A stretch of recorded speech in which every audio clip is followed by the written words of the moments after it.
বাবরি মসজিদ নির্মাণের জন্য পুনরায় যারা করছো পরিশ্রম, তাদের জন্য রইল আমাদের বাংলাদেশের মুসলিমদের পক্ষ থেকে অনেক মনের গভীর থেকে ভালোবাসা ও শ্রদ্ধা। আমরাও যদি ভাই পেতাম এরকম সুযোগ, আমরাও যেতাম, ঝাঁপিয়ে পড়তাম, আপনাদের সাথে মিলেমিশে কাঁধে কাঁধ মিলিয়ে কাজ করতাম ওই মসজিদের জন্য। এই বাবরি মসজিদে আমাদের রয়েছে অনেক ঐতিহাসিক, মুসলমানদের অনেক কিছু আছে এই মসজিদে জড়িয়ে। তাই তো বলবো, আপনারা যারা পরিশ্রম করতেছেন এগিয়ে যান ভাই। সকল মুসলিমদের ভালোবাসা আপনাদের সাথে আছে, যে আছে। দোয়া ও ভালোবাসা ছাড়া আমরা যার কিছুই করতে পারবো না আপনাদের জন্য ভাই। বাবরি মসজিদ নির্মাণ শেষ করে আমরাও যে একে অপরকে ভালোবাসা দিতে পারি, এটাই জানিয়ে দিব সারা বিশ্বকে। মুসলিমরাও পারে অনেক কিছু আপনাদের জন্য।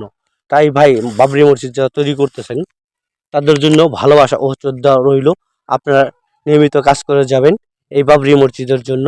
পাশে আছে বাংলাদেশের সকল মুসলমান।